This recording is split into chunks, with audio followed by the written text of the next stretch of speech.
You know what's funny about today, Zane? I'm sure you're going to tell me.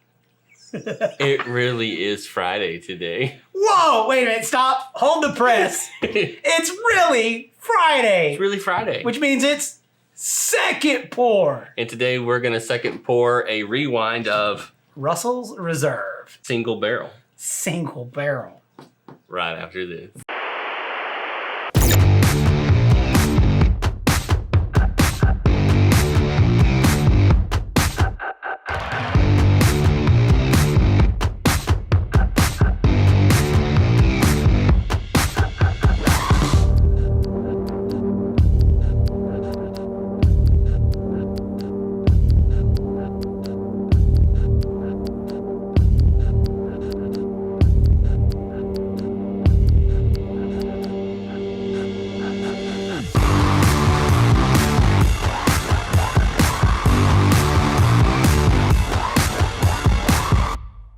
Welcome to Second Pour. My name's Jeff. And I'm Zane.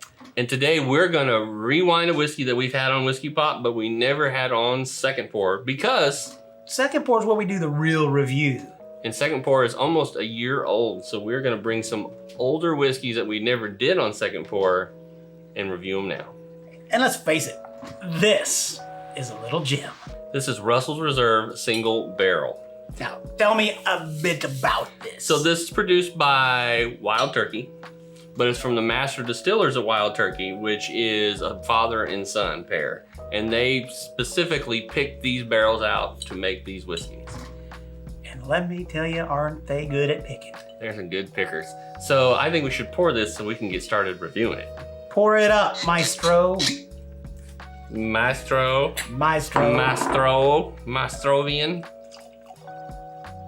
Weird pour. That was a weird pour. I hate the fact that you had to put a little more in there. Well, it didn't put a lot in there. They didn't put any in there. Well, you know, there's some in there now. There is. You ready to do this? Let's. Before we nose it, though. Oh. I know you're wanting to nose it so bad, aren't you? I have to set it down. Oh, you turd. Let's talk about it for a second. This is a 55% By volume. ABV, 110 proof. It is Kentucky straight bourbon, non-chill filtered. Its mash bill is the classic Wild Turkey mash bill, which is done in the heavy alligator jar. 75% corn, 13% rye, 12% malted barley. It's malted barley. It is distilled by Wild Turkey, and it runs around $50 to $60. And it's. We're gonna find out, right? We're gonna find out. Let's nose it now. Let's nose. Do you want to nose it? Are you already nosing it? Caramel, of course. I still get apple on this Sweet. one. Caramel. There is like red delicious apple, but it's not like overpowering. It's not green apple. It's the red delicious kind. Yeah. Just in the background. It's just like an orchard of apples. Okay, so I've nosed it. Now, what do they officially say the nose is? Okay, so the official nose on this is vanilla, Ah, I can see that. nuts, and brown sugar with notes of oak and cinnamon. The cinnamon is in there. Vanilla. I almost don't talk about vanilla anymore when it comes to bourbon. That caramely smell. You know, it's all part of that. Vanilla is just always. Have you found a bourbon that doesn't have vanilla and caramel? Not really. I mean, it's pretty common, right? Yeah, really, I mean, so we're wanting to look for those things that are just a little bit. So the cinnamon's there, but it didn't bring up the apple that we were smelling. Yeah, no. And I don't get that nut in the sense of the toasted kind of.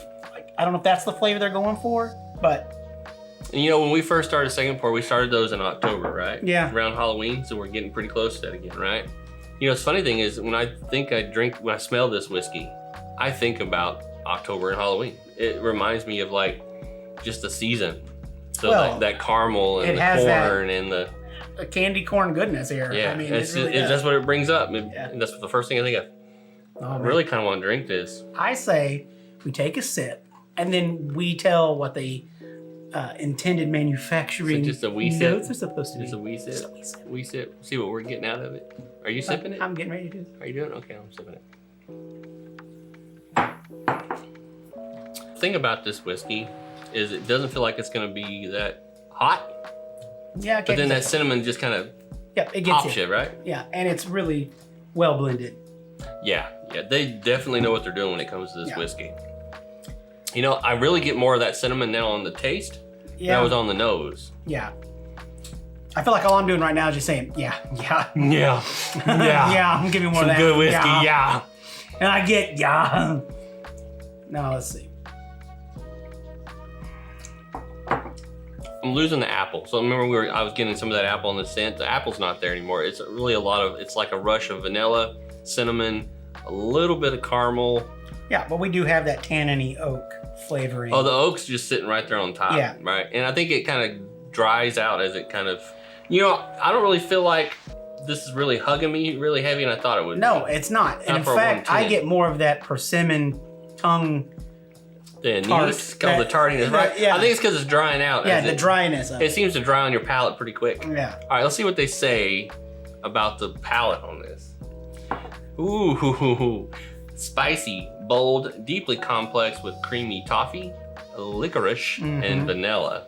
Oh, go figure. Licorice is interesting. It's only 13% rye. Rye usually tends to be what kind of brings those flavonoids of the licorice. Flavonoids of it's the actually licorice. the alcohols in the said mix that the tannin, right? creates this. Yeah. So yeah. So I like sounding hoity-toity. That's not very hard. Actually, Jeffrey, let me tell you exactly what it is, and then I just repeat what he just said. It's right. It's all about how you say it. Let me hear you say, hang on, let me replay the palate and you say it in your hoity-toity way. See, the palate is spicy. It's bold, very complex. It has that lingering bit of licorice, and of course the hints of vanilla. Not to mention the fact there is that subtle bite of a delicious toffee. See, now that's how you deliver that ish. It's bourbon. Yeah, no, it's bourbon, and that's the thing I think we really like about it is this is a quintessential of what you think classic, bourbon needs to be. Classic bourbon, but it's a high proof bourbon on top of that. God, but it's not too much. It's not like that one we had last week or a couple weeks ago where I felt like it was just punching you in the face. Oh, sure. This is more like, hey, let's chill. This is a well executed beverage of choice. And wild turkey, man. Okay, so let's talk about the finish. Yeah, okay. The finish is sweet, spice, and malty note. Oh, well. That's pretty simple. Yeah. And I can see maybe that malty note being that forefront flavoring maybe, but I feel like it finishes quick. It's a short finish. It's a super short finish because you can just go ahead and... Yeah, but there is a linger in one flavor. Cinnamon. Right? Yeah, and that's there. But I just want to, I need to drink more, It's like that. It's that kind of a bourbon. Yeah, it's really easy. Honestly, I do feel like I get more of the red hot cinnamon so as I go. Cinnamon. So, like a box of Red Hots? Yeah, of course. It's really right there. It seems for me on my palate, it seems to ride just the edge of the tongue. Yeah. It's around, definitely. On the outside edge of the tongue. So like the oak and the caramel kind of go toward the back and just kind of hang out for a second, but then all that's really left after that is that red hot. Yeah, and it's around, it's on the edge, right? That is a beautiful way to describe it. It's crazy, right? It's like we're experts or something. It's like we've had a lot of these bottles or something. But the really thing is it's well completed and executed, and it doesn't feel like any one flavor's fighting for the other. You want to do something fun? Okay, let's do something fun. So I thought we would bring out, I've got a private single barrel select.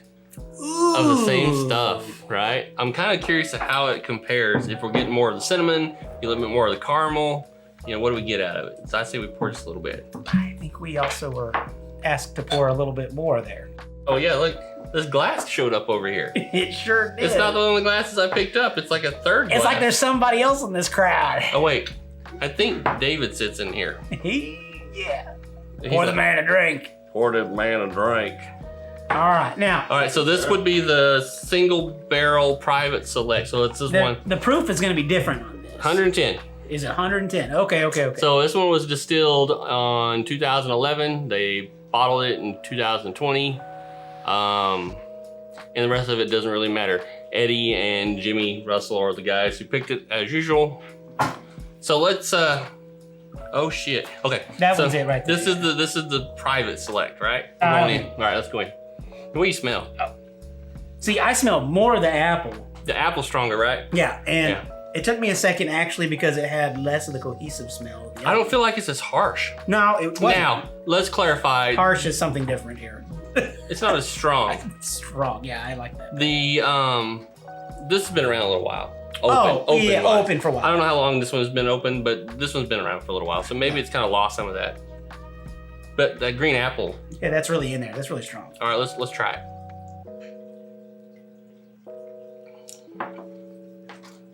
Cinnamon is still there.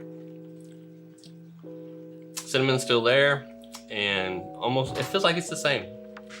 I feel like it's more desserty, maybe. Maybe a little sweeter. Yeah, and again, it could be just because of the alcohol flash off a little bit, but man, that is some good stuff. But I can honestly say, if you went like this, I don't know if you could pick them, right? I don't know if I could. All right, I'm already confused. This one here is the single barrel, and this is the select, right? The private select. Switch them for me. Okay, here we go. Eyes closed. Not looking. Not looking. Oh, I already forgot. Oh, that's you're not supposed to forget. All right, now go. All right, so did you forget really? No. Oh, okay, good. All right, let's see if I can figure out which one's which.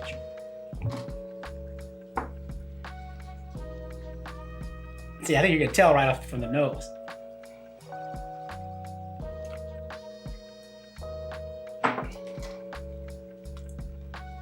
Okay.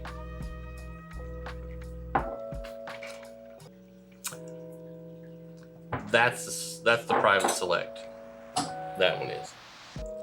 No. Really? See? Okay, hang on. Ready? Yeah. Okay. Close your eyes. Which one's which now? So this is the regular. This is private. Okay. Or is it? We're really screwing this. All right, go for it. All right, here we go. Worst case scenario, we're gonna really feel good after this. Okay, I know. Okay. All right. First of all, I already know this is this one. Nope. Woohoo! So see, can't bullshit a bullshitter. So. Yeah, so the thing is, interesting enough, is they are so well done that I guess what you want to call that the mass produced. This bottle. is mass produced. This is a liquor store will go out and just pick a barrel. That's an amazing testament to how good they do their whiskey. Yeah, it complements each other really well. Yeah, very close to each other. If you're getting this one and not the store pick, you're still getting a great whiskey. I think we're gonna have to review this. Again? Even though we kind of haven't been for the last 15 minutes. All right, so here let's we go. review this. Okay. We have our regular system. It's a 5-pour system. That's right. If you're new, it's a five-finger pour. Yeah. 1 being it's okay. Yeah. 5 being that It's pour it up to the top. pour it up to the top. So all right. So you want to go first? I mean, I already know what I give this. I mean, I've drank so many bottles of this stuff over the. yeah, this is a must-have within the repertoire. Yeah, this is always in the cabinet. Yeah. I mean, right now I had the private select, so I mean that's close enough for me. Yeah, and the only reason why I don't have this in the cabinet is I'm not finding it. Yeah, and then because I drank it. And I don't find it. I can get the rye or. Yeah, that's true. They got a 13-year out right now too. So I would rate this one probably as a 5. I give it a 5 too. Yeah, I think this is one of those. It's one of the best whiskeys. This is really good wild turkey. That's out there. It's just one of those that, for the price point, this drink's so sophisticated. Yeah, 50, 60 bucks. You can get other whiskeys. Oh yeah. But this one just fits that price tag and the taste. If you want to impress your hoity-toity whiskey drinking friends, do it.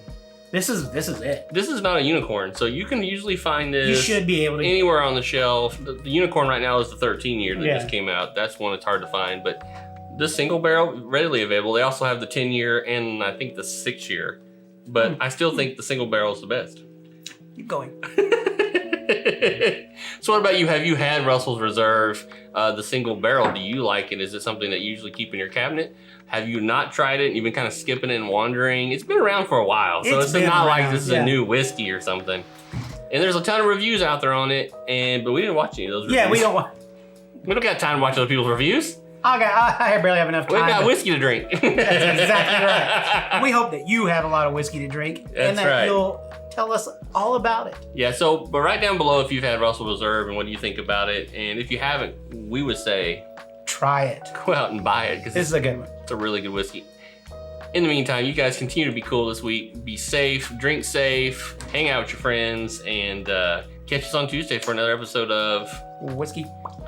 In the meantime, cheers. Cheers, guys.